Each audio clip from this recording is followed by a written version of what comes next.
Everyone. क्या आप में से कोई प्रेग्नेंट है? क्या आप प्लानिंग करने वाले हैं या आपने प्लानिंग कर चुके हैं?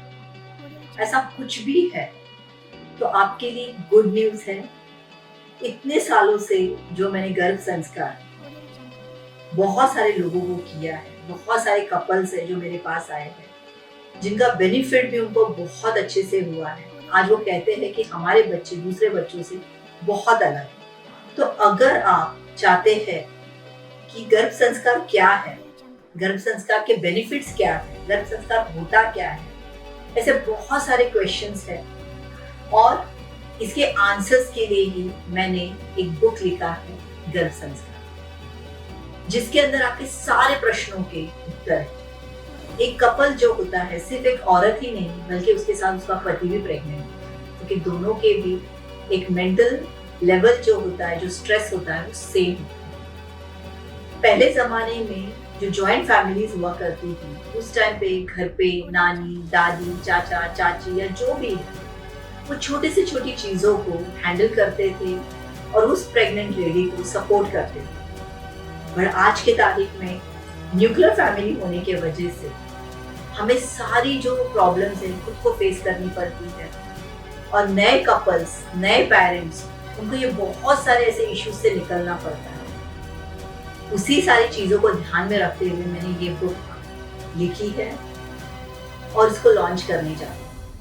इसके अंदर कंसेप्शन से लेकर किस तरीके से डाइट होना चाहिए, किस तरीके से आपको अपने आप को मेंटेन करना चाहिए, क्या ऐसे मंत्रास है, क्या ऐसे चैंटिंग्स है। अगर आपको लगता है कि आपके बच्चे को आपको इंजीनियर बनाना है, डॉक्टर बनाना है या फिर म्यूजिशियन बनाना है, क्रिकेटर बनाना है, जो भी कुछ करना है उसको किस तरीके से आपको डेवलप करना है, उसके सारे इंफॉर्मेशन ये बुक के अंदर। अब तक जितने लोगों ने ये बुक पढ़ा है उन्होंने मुझे एक ही एडवाइस दी है कि डॉक्टर, ये जो बुक है, जैसे हर एक के घर में बाइबल, भगवद गीता या कुरान होता है, ऐसे ही ईच एंड एवरी घर पे ये बुक होना चाहिए। इतने डिटेलिंग इंफॉर्मेशन इसके अंदर। अगर आपको लगता है आपने प्लान किया है तो मैं चाहती हूँ कि आप ये बुक जरूर पढ़ें। इसमें बहुत सारे ऐसे इंफॉर्मेशन हैं। और एक चीज मैं बताना चाहती हूँ, बहुत सारे ऐसे पेरेंट्स हैं जो कहते हैं कि 9 मंथ का प्लानिंग तो आप बता ही देते हैं, लेकिन कभी कभी ऐसा होता है ना कि हमें 6 मंथ के बाद में प्लानिंग करनी है, तो हम किस तरीके से इसको प्लान कर सकते हैं? क्या ये होता है क्या? यस, ये होता है। बिफोर 6 मंथ, यानी कि कंसीव के बिफोर 6 मंथ आप प्लानिंग कर सकते हो किस तरीके से आप अपने बॉडी को क्लेंस करना है, किस तरीके से आपके अपने मेंटल हेल्थ को स्ट्रांग रखना है। इसका 6 मंथ का पूरा एक सेशन होता है। जैसे 9 मंथ का सेशन होता है वैसे 6 मंथ का भी सेशन। उसके बाद में बच्चा बॉर्न होने से बाद का जो पीरियड लेके 5 इयर्स तक का भी एक प्लान होता है, जिसके अंदर आपके बच्चों को आप किस तरीके से हैबिट्स इम्प्रूव कर सकते हो, किस तरीके से उसको सोसाइटी में आप एक बोलते हैं ना एक अलग आइडेंटिटी दे सकते हो, किस तरीके से उनका कॉग्निटिव ब्रेन को आप इम्प्रूव कर सकते हो। इस सारी थेरेपीज, ये जो पूरा हम कह सकते हैं उसको 0 से लेकर 5 इयर्स तक के प्लानिंग्स भी अवेलेबल है। अगर आप चाहते हो इसके बारे में और इन्फॉर्मेशन तो आप मुझे कांटेक्ट कर सकते हो। एक सिंपल चीज मैं बताना चाहती हूँ आपको कि आप बीज के अंदर सुधार कर सकते हो, वृक्ष पे नहीं। हम बहुत सारे ऐसे चीजें देखते हैं कि शादी के टाइम पे हम लोग इतने सारे प्लानिंग्स करते हैं, शादी कैसी होनी चाहिए, कहाँ होनी चाहिए, कौन डिजाइनर जाएगा, कौन मेकअप करेगा, प्री वेडिंग करते हैं हम लोग, पोस्ट वेडिंग्स करते हैं, प्रेगनेंसी के टाइम पे हम हॉस्पिटल्स डिसाइड करते हैं कि कौन से हॉस्पिटल में होना चाहिए, कैसा होना चाहिए, कौन से डॉक्टर्स होने चाहिए। बट कभी भी आपने ये सोचा है कि 9 मंथ की जर्नी जो होती है वो सबसे इम्पोर्टेंट है।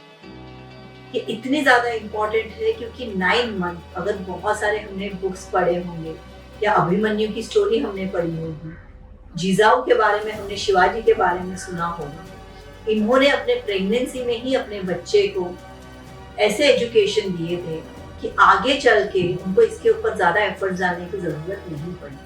आज जिस तरीके की परिस्थिति है, हम बहुत सारे ऐसे लोगों को देखते हैं, छोटे छोटे बच्चे जो है वो ओसीडी, उसके बाद में उनको एडीएचडी के प्रॉब्लम्स, बहुत सारे ऐसे हम कह सकते हैं कि मेंटल इश्यूज है, ऑटिज्म जैसे प्रॉब्लम्स है, ये सारे आजकल क्यों इतना देखने को मिल रहा है?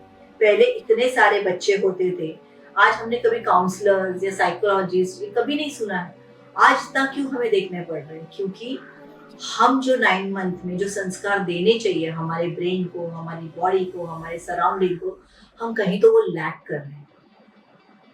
अगर आपको लगता है कि बच्चे बॉर्न होने के बाद में उनको अगर डॉक्टर से आपको बचाना है या मेंटल हेल्थ उनको स्ट्रॉन्ग करना है, तो ये 9 मंथ की जो जर्नी है उसको आप परफेक्ट कीजिए। इस 9 मंथ की जर्नी को अगर आपने परफेक्ट किया तो मुझे लगता है आप उसके बच्चे के भविष्य नहीं बल्कि आपके भविष्य को भी आप सिक्योर कर रहे हैं। ये चीजों में अगर आपने अपना कंसंट्रेशन डाला, इस चीज को अगर आपने इम्प्रोवाइज करने के लिए अगर आपने अपने आप को मदद की, तो आप सिर्फ अपनी मदद नहीं कर रहे बल्कि सोसाइटी की मदद कर रहे, अपने बच्चों की मदद कर रहे। इसके बारे में अगर आपको और कोई जानकारी चाहिए, अगर आपको लगता है कि कोई क्वेश्चंस है आपके जिसके बारे में आप वीडियोस देखना चाहते हो या जानकारी जानना चाहते हो, तो प्लीज मेरे कमेंट बॉक्स में आप कमेंट कीजिए। अगर आप किसी भी तरीके का कंसल्टेशन चाहते हो तो प्लीज मुझे कांटेक्ट कीजिए। मैं डॉक्टर संध्या, बहुत सारे इंफॉर्मेशन है जिसको मैं आपके साथ शेयर कर सकती हूँ। इसके लिए मुझे आपकी सपोर्ट और आपके क्वेश्चंस की जरूरत है जिससे मैं अगला वीडियो बना सकूं। Thank you so much.